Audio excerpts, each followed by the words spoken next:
सखा निषादराज सहित इस मनोहर जोड़ी को सघन वन की आड़ के कारण लक्ष्मण जी नहीं देख पाए। भरत जी ने प्रभु श्री रामचंद्र जी के समेत सुमंगलों के धाम और सुंदर पवित्र आश्रम को देखा। आश्रम में प्रवेश करते ही भरत जी का दुख और दाह मिट गया, जैसे योगी को परमार्थ अर्थात परम तत्व की प्राप्ति हो गई हो। भरत जी ने देखा कि लक्ष्मण जी प्रभु के आगे खड़े हैं और पूछे हुए वचन प्रेम भाव से कह रहे हैं। सिर पर जटा है, कमर में मुनियों का वलकल वस्त्र बांधे हैं और उसी में तरकश है, हाथ में बाण तथा कंधे पर धनुष है। वेदी पर मुनि तथा साधुओं का समुदाय बैठा है और सीता जी सहित श्री रघुनाथ जी विराजमान हैं। श्री राम जी के वलकल वस्त्र हैं, जटा धारण किए हैं, श्याम शरीर है। सीताराम जी ऐसे लगते हैं जैसे रति और कामदेव ने मुनि का वेश धारण किया हो।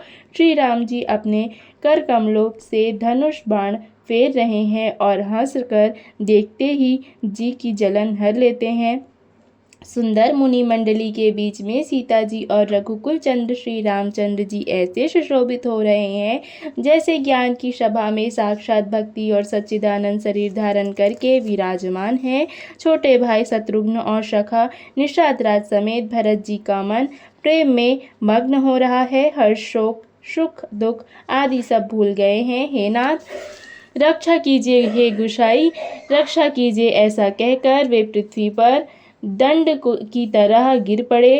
प्रेम भरे वचनों से लक्ष्मण जी ने पहचान लिया और मन में जान लिया कि भरत जी प्रणाम कर रहे हैं। वे श्री रामचंद्र जी की ओर मुंह किए खड़े थे।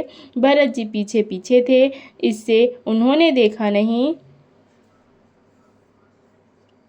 फिर इस तरह तो भाई भरत जी का सरस प्रेम और उधर स्वामी श्री रामचंद्र जी की सेवा की प्रबल परवशता, ना तो क्षण भर के लिए भी सेवा से पृथक होकर मिलते ही बनता है और ना प्रेमवश छोड़ते उपेक्षा करते ही। कोई श्रेष्ठ कवि ही लक्ष्मण जी के चित्त की इस गति दुविधा का वर्णन कर सकता है। वे सेवा पर भार रख कर रह गए, सेवा को ही विशेष महत्वपूर्ण समझकर उसी से लगे रहे, जैसे चढ़ी हुई पतंग को खिलाड़ी अर्थात पतंग उड़ाने वाला खींच रहा हो। लक्ष्मण जी ने प्रेम से पृथ्वी पर मस्तक झुकाकर कहा, हे रघुनाथ जी, भरत जी प्रणाम कर रहे हैं। यह सुनते ही श्री रघुनाथ जी प्रेम से अधीर हो कर उठे।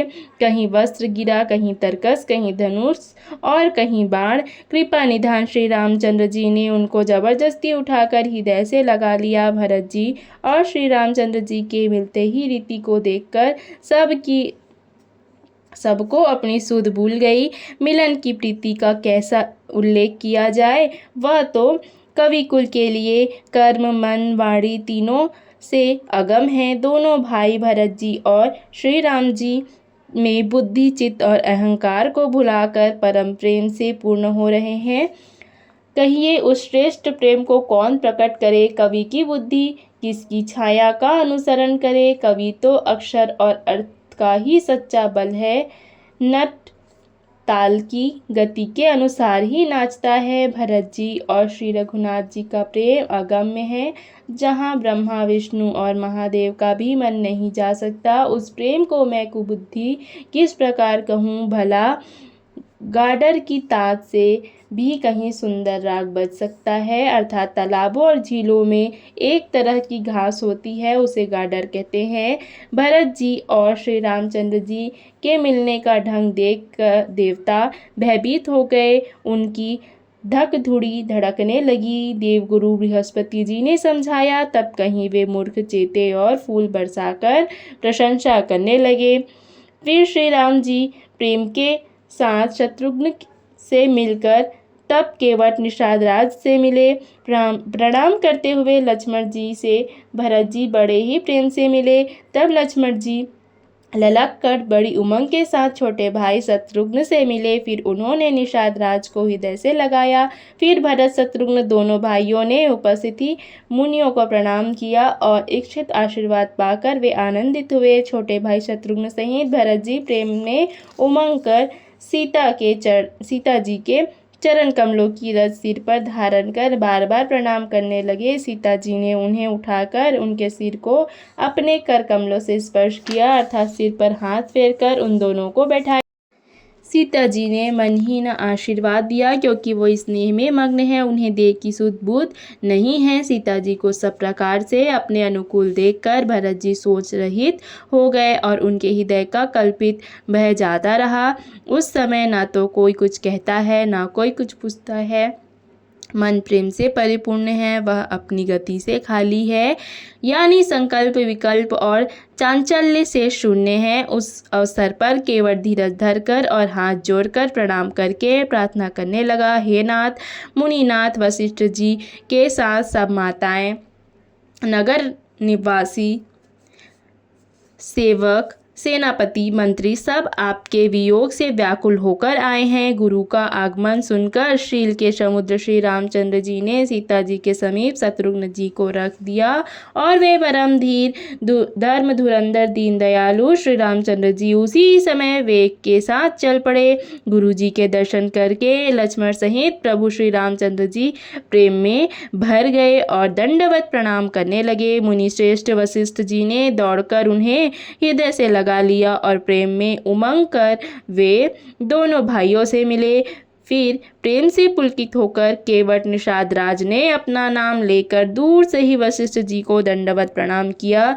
ऋषि वशिष्ठ जी ने राम सखा जानकर उसको जबरदस्ती हृदय से लगा लिया, जैसे जमीन पर लौटते हुए प्रेम को समेट लिया हो।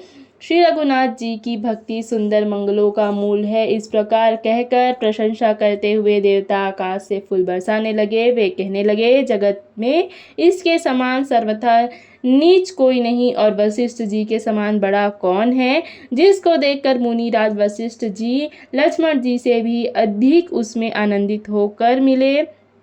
यह सब सीतापति श्री रामचंद्र जी के भजन का प्रत्यक्ष प्रताप और प्रभाव है। दया की खान सुजान भगवान श्री राम जी ने सब लोगों को दुखी जाना, तब जो जिस भाव से मिलने का अभिलाषी था उस प्रकार का रुख रखते हुए उन्होंने लक्ष्मण सहित पल भर में सब किसी से मिलकर उनके दुख और कठिन संताप को दूर कर दिया। श्री रामचंद्र जी के लिए यह कोई बड़ी बात नहीं है। जैसे करोड़ों घड़ों में एक ही सूर्य की छाया प्रतिबिंब एक साथ ही दिखती है। समस्त पूर्ववासी प्रेम में उमंग कर केवट से मिलकर भाग्य की सराहना करते हैं। श्री रामचंद्र जी ने सब माताओं को दुखी देखा, जैसे सुंदर लताओं की पंक्तियों को पाला मार गया हो।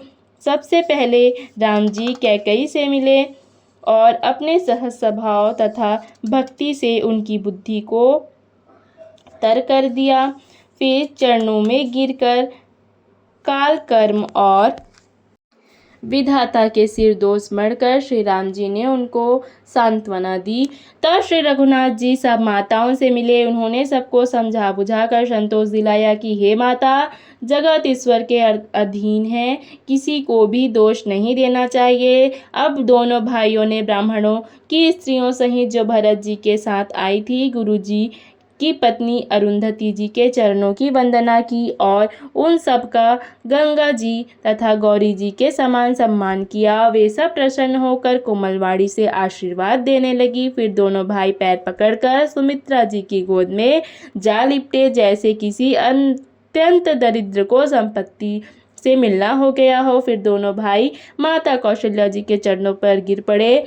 प्रेम के मारे उनके सारे अंग शिथिल हैं। बड़े ही प्यार से माता ने उन्हें हृदय से लगाया और आंखों से बहे हुए प्रेमाश्रुओं के जल से उन्हें नहला दिया। उस समय के हर्ष और विषाद को कवि कैसे कहे, जैसे गूंगा स्वाद को कैसे बताए। श्री रघुनाथ जी ने छोटे भाई लक्ष्मण जी सहित माता कौशल्या से मिलकर गुरु से कहा कि आश्रम पर पधारिए। तदंतर मुनीश्वर वशिष्ठ जी ने आज्ञा पाकर अयोध्या वासी सब लोग जल और थल का सुविधा देख कर उतर गए। ब्राह्मण, मंत्री, माताएं और गुरु आदि गिने चुने लोगों को साथ लिए हुए भरत जी, लक्ष्मण जी और श्री रघुनाथ जी पवित्र आश्रम को चले। सीता जी आकर मुनि श्रेष्ठ वशिष्ठ जी के चरणों में लगी और उन्होंने मन मांगी उचित आशीष पाई। फिर मुनियों की स्त्रियों सहित गुरुपत्नी अरुंधति जी से मिली। उनका जितना प्रेम था वह कहा नहीं जाता।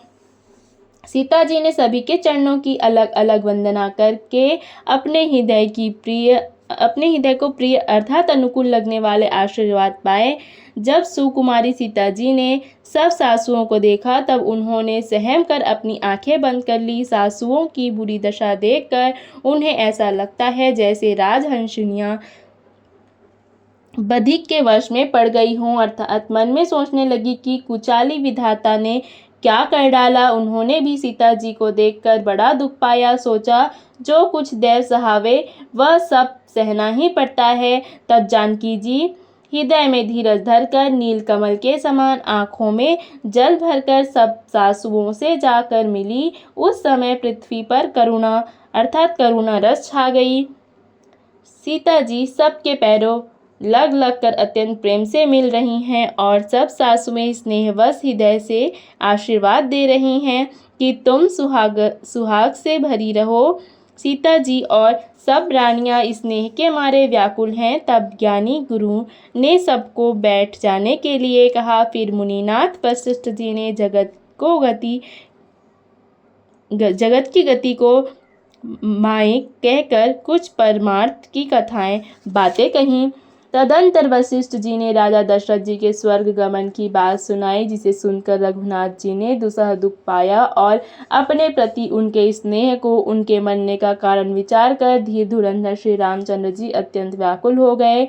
वज्र के समान कठोर कड़वी वाणी सुनकर लक्ष्मण जी, सीता जी और सब रानियां विलाप करने लगी। सारा समाज शोक से अत्यंत व्याकुल हो गया, जैसे राजा आज ही मरे हो। फिर मुनि श्रेष्ठ वशिष्ठ जी ने श्री राम जी को समझाया। तब उन्होंने समाज सहित श्रेष्ठ नदी मंदाकिनी जी में स्नान किया। उस दिन प्रभु श्री रामचंद्र जी ने निर्जल व्रत किया। मुनि वशिष्ठ जी के कहने पर भी किसी ने जल ग्रहण नहीं किया। दूसरे दिन सुबह होने पर मुनि वशिष्ठ जी ने श्री रघुनाथ जी को जो जो आज्ञा दी वह सब कार्य प्रभु श्री रामचंद्र जी ने श्रद्धा भक्ति सहित आदर के साथ किया। वेदों में जैसा कहा गया है उसी के अनुसार पिता की क्रिया करके पाप रूपी अंधकार के नष्ट करने वाले सूर्य रूप श्री रामचंद्र जी शुद्ध हुए, जिनका नाम पाप रूपी रुई के लिए अग्नि है और जिनका स्मरण मात्र समस्त शुभ मंगलों का मूल है। वे नित्य शुद्ध बुद्ध भगवान श्री राम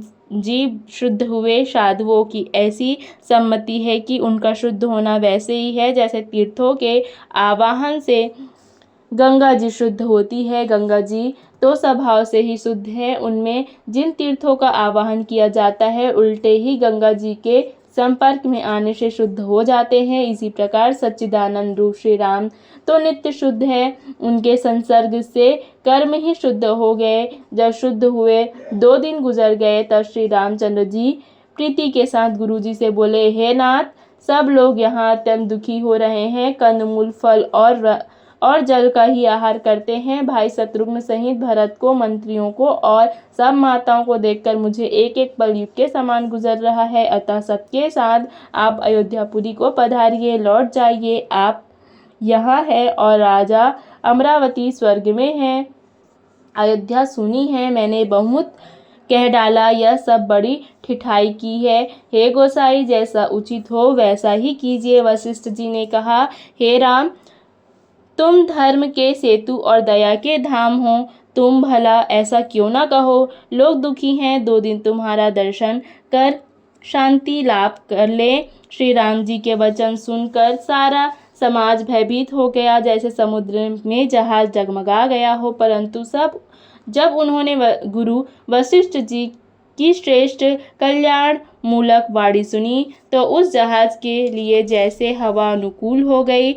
सब लोग पवित्र पयस्विनी नदी में अथवा पयस्विनी नदी के पवित्र जल में तीनों समय स्नान करते हैं, जिसके दर्शन से ही पापों के समूह नष्ट हो जाते हैं और मंगल मूर्ति श्री रामचंद्र जी को दंडवत प्रणाम कर करके उन्हें आंखें भर भर कर देखते हैं। सब श्री रामचंद्र जी के पर्वत कामदगिरी और वन को देखने जाते हैं, जहाँ सभी सुख है और सभी दुखों का अभाव है। झरने अमृत